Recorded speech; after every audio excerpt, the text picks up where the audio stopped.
Hi everyone, welcome to this panel. My name is Esthie Hugo and I am a third year PhD student based at the University of Warwick. I'll be chairing the panel today, which is entitled The Ecology of Irrealism, Genre, Place and Decoloniality in World Literature.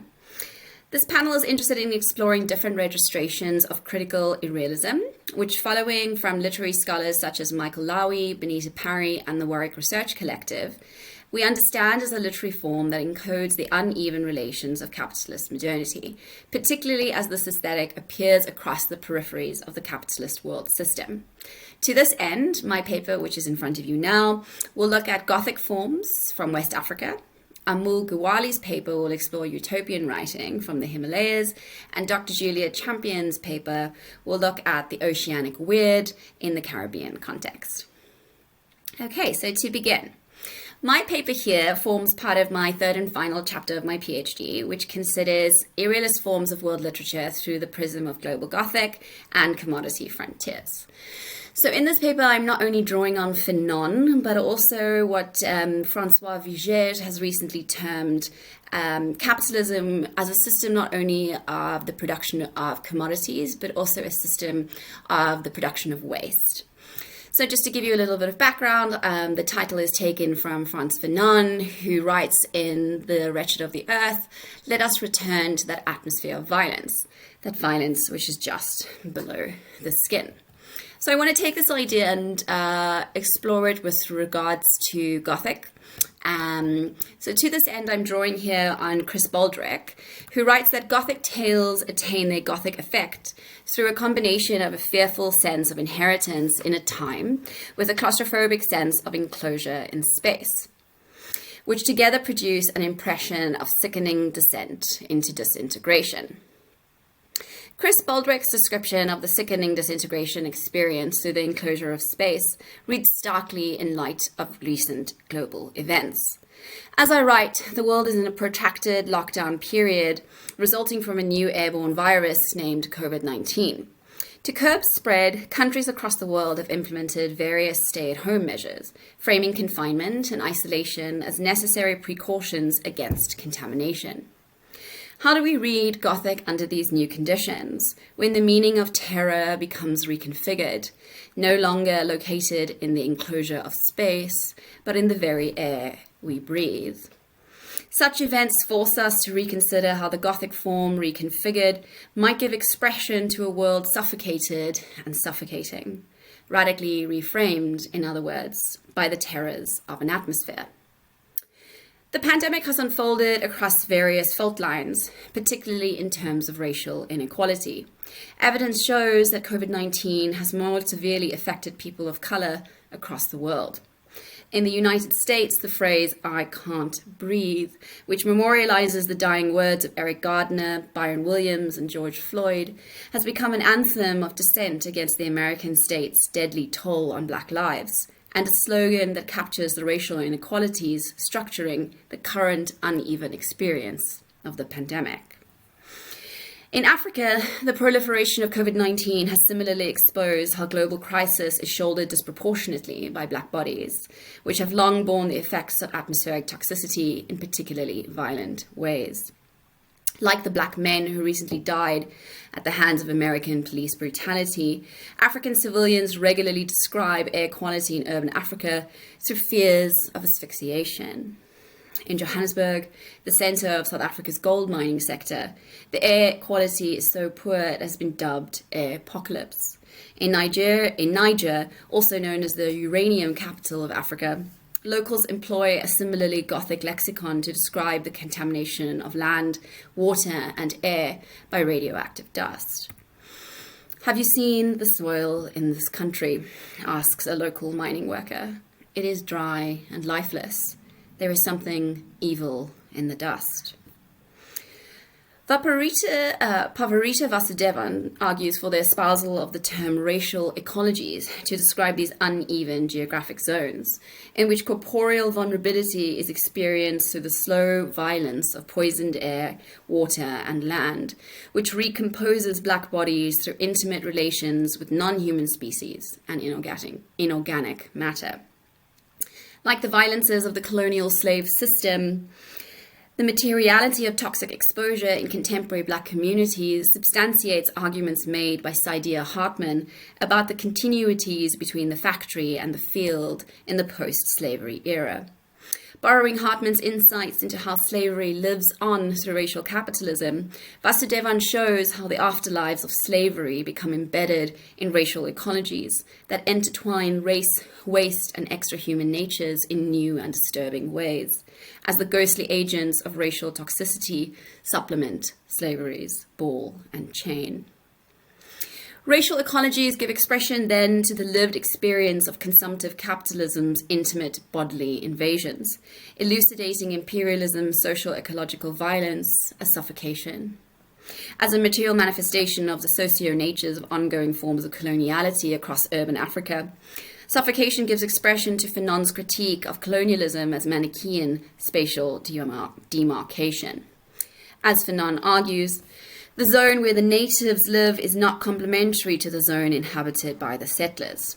The two zones are opposed, but not in the service of a higher unity. They both follow the principle of reciprocal exclusivity.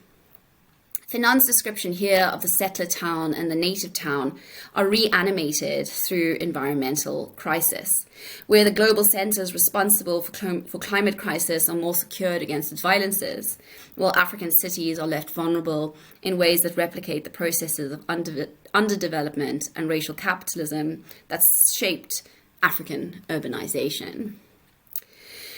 Atmospheric toxicity plays a central role in Ben Okri's short story, In the City of Red Dust. This story charts the life of two friends, Imokai and Marjomi, and is set during the annual Harmattan period, when great winds carry vast amounts of mineral dust from the Sahara Desert towards the Gulf of Guinea. While a common annual occurrence throughout West Africa, the Harmattan haze in Okri's story brings with it more than the usual seasonal discomfort of dry skin and chapped lips. Instead, the narrative is replete with images of decay and suffocation caused by an unusually massive cloud of red dust that hangs over the city. No reason is given for the Harmattan season's abnormal levels of dust, but we can surmise that the cloud has formed as a result of the country's near-complete reliance on the extraction of oil to grow the post-colonial economy. Resource extraction and labor relations are given form in the narrative through Okri's turn to the Yoruba myth of the Abiyifo. This myth is based on a Shanti vampire law, which dictates that the Abiyifo is a witch that preys on children and crops by draining their life energy. Drawing on the Yoruba belief in this creature's insatiable appetite for both human and extra-human natures, Okri reifies capitalist predation through the corporeal practice of bloodletting. Omokai and Marjomi survive by selling their blood to a local hospital, tellingly named Queen Mary Hospital. Marjomi, prized for his expensive, high-grade blood, sells so regularly that he exists in a state of zombification. As it literally exhausts his lifeblood, the exsanguination also results in him being overcome by a seemingly supernatural stupor. While his blood is being drawn, Marjomi feels that he has fallen into a dream.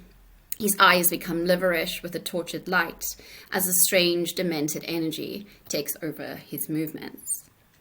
While Okri highlights the mechanics of oil predation through the metaphor of vampirism and the black bodily vulnerability that this produces, the narrative places equal emphasis on the effects of oil through its inclusion of the blood red color of the dust that consumes and covers all who inhabit the city.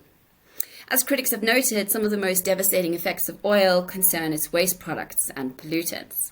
Since the onset of the petro regime, Nigeria has become home to some of the worst cases of oil pollution in the world. But oil spills are not the only hazards produced by the oil economy. The flaring of petro-associated gas remains commonplace in oil-producing Nigeria, despite governmental promises to ban the practice since 1984. Pollutants released by gas flaring are carried far from the actual sites of extraction into the city, where rising levels of airborne toxins have been linked to cancer and lung damage, as well as reproductive and neurological problems. Like his delineation of petro-extraction, Okri's illustration of atmospheric toxicity underscores how its distribution reproduces neo-colonial oppression. Looking out at a city obscured in dust, plaster, and smoke, Okri sees the patterns of an empire stifled in history. Okri literally breathes in the dust of empire as he passes, I quote, an area which used to be a market where slaves were sold 100 years before, feeling his nose and lungs getting clogged from the dust and air. Walking through this toxic cloud, Okri's body becomes recomposed and remade in the ghostly image of the dust which chokes him. He emerges from the dust, I quote, whittled, a shade more invisible than before. In this ghostly spectre, Okri proffers the suffocating confines of the slavehold. As the very air Okri breathes, becomes as terrifying as the injurious tomb of racial terror that was the slave ship. As the violence of empire, sorry, I've just lost my place. As the violence of empire permeates and expands to permeate the everyday, Okri, an uncanny invocation of the dying words of Floyd, Gardner, and Williams, describes walking through a city so hazardous that he feels as though he can't breathe. Thus, while Okri's turn to a fantastical lexicon stylistically mediates the Nigerian state's enchantment with the global oil market, the Gothic aesthetics of the story, in particular its invocation of the suffocating body, can equally be read as giving fictional meaning to the material realities of racialized toxic exposure. Such visions of black corporeal debility point to the cumulative weight of what Fanon saw as the colonized subject's permanent struggle against omnipresent death and the absence of any hope for the future.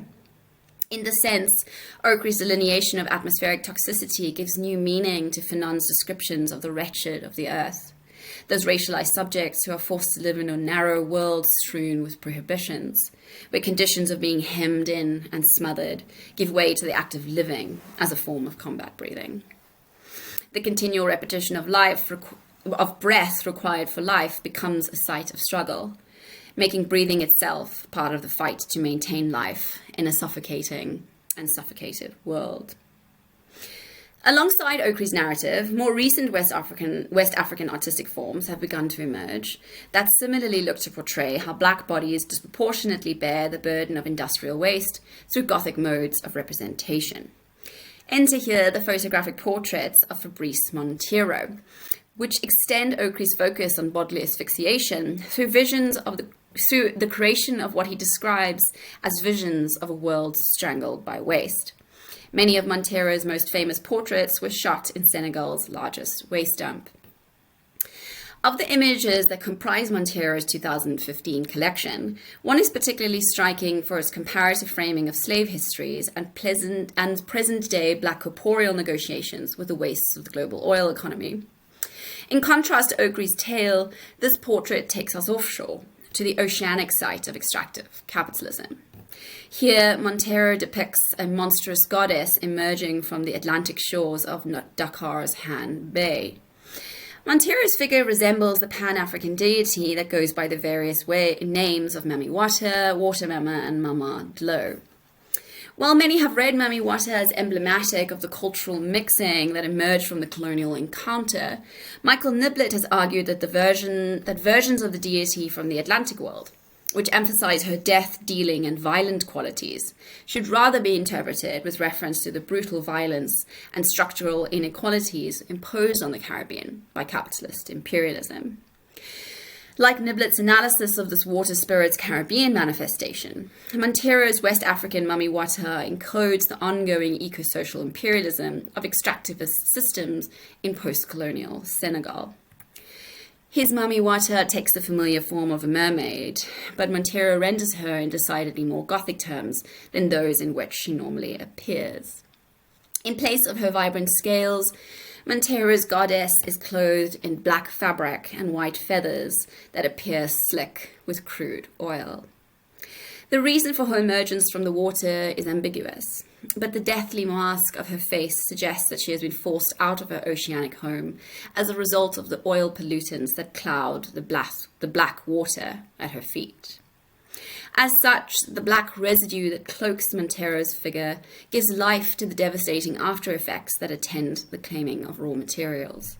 Unlike Nigeria's administration, the Senegalese government has only recently become interested in the profit potentials offered by foreign oil investment. Since 2014, a series of foreign multinationals have marked the country as the new oil frontier.